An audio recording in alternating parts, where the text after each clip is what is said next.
শিখতে যাচ্ছি কিভাবে করে ডায়াগ্রাম বা ফ্লো চার্ট করতে হয়। এখানে একটা ডায়াগ্রাম দেখতে পাচ্ছেন। আজকে আমি এটাই করে দেখাতে যাচ্ছি। এর জন্য প্রথমে যেটা করতে হবে, আমাকে ইনসার্টে যেতে হবে। ইনসার্টে ক্লিক করার পরে যাব শেপস। এখান থেকে আমি যে শেপটা নিতে চাই সেটাকে ক্লিক করে আমার যে পেজ আছে পেজে লেফট বাটন ক্লিক করে চেপে ধরে মাউসের লেফট বাটন চেপে ধরে ড্র্যাগ করব।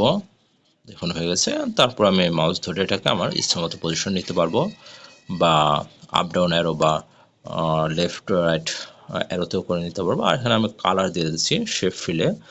এখান থেকে আমার পছন্দ মতো কালারটা আমরা দিয়ে দিতে পারি। যেমন এখানে দেখুন যে কালার পরে দিচ্ছে সেটাই হয়ে যাচ্ছে।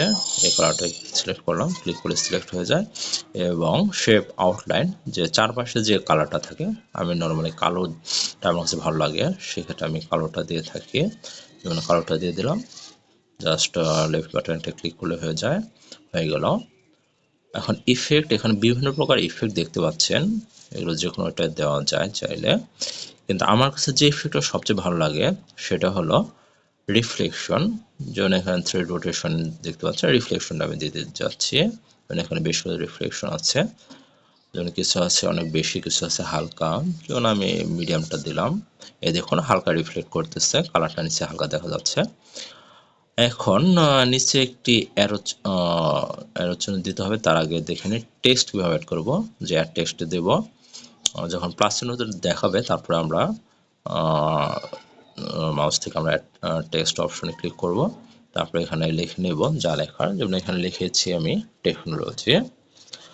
এখন আসি অ্যারো চিহ্নটা দিব, টেকনোলজির নিচে যে অ্যারো চিহ্নটা, তার জন্য আমি বাম পাশে উপরে চলে গেলাম। সেখান থেকে আমি অ্যারো চিহ্নটাকে নিয়ে আসলাম, মাউস লেফট বাটন ধরে ড্র্যাগ করলে দেখবেন এটা হয়ে যাচ্ছে। আমার ইচ্ছামতো ইচ্ছামতো এটা সাইজ দিতে পারে, দিয়ে দিলাম। তারপর এটা ফিল যে কালারটা দেব, কালারটা দিয়ে দিলাম, আগেটার সাথে ম্যাচিং করে দিলাম। এবং এটা যে আউটলাইন বা বাইরে যে কালারটা সেটাকে কালো দিয়ে দিলাম। এখন আসি যে যে লম্বা রেখাটা আছে সেটা কীভাবে দেবো। আবার ইনসার্টে গেলাম, ইনসার্ট থেকে শেপস, শেপসে থেকে নিচের দিকে অনেকগুলো আছে, আমি এটা নিলাম। এটাকে আস্তে আস্তে করে ধরে রেখে টানবো, দেখুন হয়ে গেছে। তারপর এটাকে মাউসের মাধ্যমে আমরা পজিশনটা ঠিক করে নিতে পারি। আর রাইট লেফট অ্যারো বা আপ ডাউন অ্যারোর মাধ্যমে এটার পজিশন ঠিক করা যায়। আর ফিল যেটা সেটা দিয়ে নিচ্ছি, বা ভেতরে কালারটা। এবং এর সাথে আমাকে আরও যেটা করতে হবে, এটার যে শেপস আউটলাইন আছে সেটা নো কালার দিয়ে দিলাম, কোনো কালার আমি রাখতে যাচ্ছি না, আরেকটু মোটা করে দিচ্ছি যাতে এটা দেখতে সুন্দর হয়। তারপর এটাকে সুন্দর করে বসিয়ে দিচ্ছি। এই তো বসানো হয়ে গেছে। এখন আমি আরেকটা যে কাজটা করতে যাচ্ছি সেটা হলো কালারটা আরেকটু অ্যাডজাস্ট করে নিলাম। এখন যেটা করতে হচ্ছে যে এটা একটু কপি করব। সেক্ষেত্রে প্লাস যখন দেখাবে তখন এটা কপি দেব মাউসে চেপে, তারপর এটাকে পেস্ট করব মাউস দিয়েই। পেস্ট করার পরে এটাকে মাউস ড্র্যাগ করে আস্তে আস্তে পজিশন মতো বসিয়ে নেব। আর এটাকে একটু ছোটো করে নিই, আগেটা যেহেতু ছোটো আছে একটু ছোটো করে নিলাম। তারপর এটাকে সুন্দর করে আস্তে করে বসিয়ে নিলাম। আর এখন লেখাটা আমাকে চেঞ্জ করতে হবে। লেখাটা আসলে কীভাবে চেঞ্জ করব, এর জন্য আমাকে যেতে হবে এডিট টেক্সট। সে একইভাবে মাউসের ক্লিক করব, ক্লিক করার পরে দেখুন এখন আসলে প্লাস চিহ্ন যখন দেখাবে মাউসের পয়েন্টারে, দেখুন এখনো দেখাচ্ছে না। এই যে দেখুন দেখা যাচ্ছে প্লাস চিহ্ন। এখন ক্লিক করে দেখুন এডিট টেক্সট আছে, এডিট টেক্সটে ক্লিক করব। এখন আমি কি করতে পারি, জন্য আমি ব্যাক স্পেস চাপবো, তাহলে এটা হবে যে এডিট টেক্সট। আবার দেখাচ্ছি এডিট টেক্সট, তারপরে ক্লিক করে ব্যাক স্পেস চাপ দিলাম। তারপর এটাকে ডিলিট দিয়ে কেটে ফেললাম। কেটে ফেলার পরে আমার যেটা লেখার সেটা আমি এখানে লিখে ফেলছি। তারপর এটাকে মিডলে নিয়ে যাচ্ছি, যে উপরে যে মিডল সেটা নিয়ে গেলাম। আমার এটা লেখা অলরেডি হয়ে গেল। পরে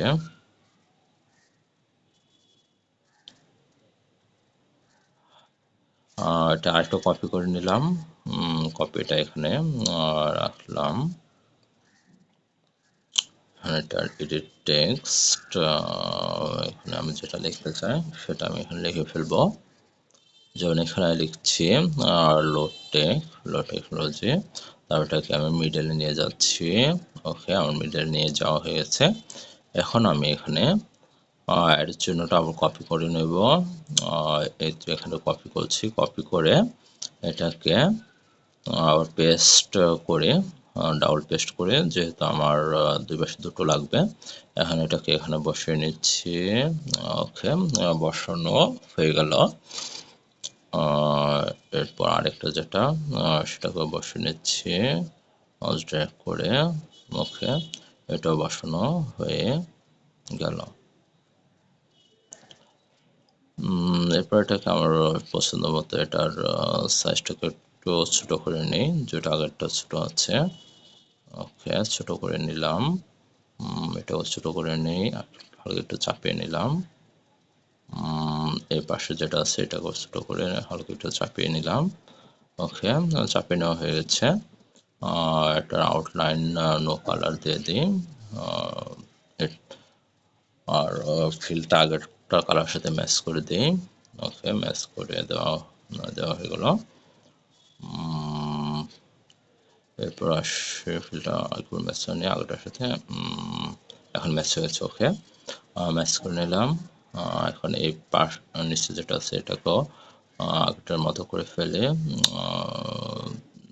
নিচের দিকে আসে, নিচের দিকে। ওকে, হয়ে গেল। এরপর আসে এই পাশে এটাকেও ফিল। ওকে, হয়ে গেছে। এটাকে উপরে নেই, ফিল। ওকে, হয়ে গেল। এখন এগুলো পজিশন মতো আমাকে বসিয়ে দিতে হবে। লো কালার দিয়ে দিলাম, আউটলাইন। ওকে, এগুলোকে আমি অ্যারো চিহ্ন যেটা আছে ওটাকে আপ ডাউন করে অ্যাডজাস্ট করে নিতে পারি। হালকা ফাঁকা দেওয়া আরেকটু উপরে নেই, আপনার অ্যারো চেপে হয়ে গেছে। এখন এটাকে হালকা একটু উঠিয়ে নেই, হালকা দিক হয়েছে কিনা একটু আরেকটু ডাইনো সরাতে হবে। রাইট অ্যারো চেপে দিলাম। ওকে, হয়ে যাচ্ছে। আরেকটু দিতে হবে, এখন আর হালকা বাঁকা দেওয়া হচ্ছে। দেখি, আরেকটু আরেকটু, এই তো অলরেডি হয়ে গেছে। এখন দেখুন টেকনোলজি যেটা লিখেছি এটা কালার, ওইটার শেপ দেখুন আরেকটা শেপের সাথে হালকা একটু মিসম্যাচ আছে। তাহলে আমাকে এডিট করতে হবে, যেন ফরম্যাটে যাব, ফরম্যাটে গিয়ে এডিট শেপ থেকে চেঞ্জ শেপে গেলাম। এখন থেকে আসলে কোনটার সাথে ম্যাচ করে আগেরটা দিয়ে দেখি এটা হয় কিনা, দেখি হচ্ছে কিনা। ওকে করি, ওকে করার পরে আসলে বুঝতে পারবো ওটা হচ্ছে কিনা। ওকে, সে দিলাম, কিন্তু না, এটার সাথে এটা আসলে ম্যাচ করছে না। এটা একেবারে রাউন্ড, ওটার মধ্যে কিন্তু একটা কর্নার আছে, তার মানে এটা না, এটা দিয়ে দেখি। হ্যাঁ, ওকে, ম্যাচ করে গেছে। এখন এটা কালারটা ওটা আগেরটার সাথে ম্যাচিং করার চেষ্টা করি। এই দেখুন কালারটাও মোটামুটি ম্যাচ হয়ে গেছে। নিচেরটা এর জন্য এখন লেখাটা একটু ভুল লিখেছি, লেখাটা ঠিক করে দিই। আগেরটা মতো করে কেটে দিলাম, কেটে দিয়ে ডিলিট দিয়ে কেটে দিলাম, তারপরে লিখে দিলাম পাশে লো আর এই পাশে হলো হাই। জিস হাই, অলমোস্ট হয়ে গেছে। এখন এটাকে আমি সেভ করে দিচ্ছি। ধন্যবাদ।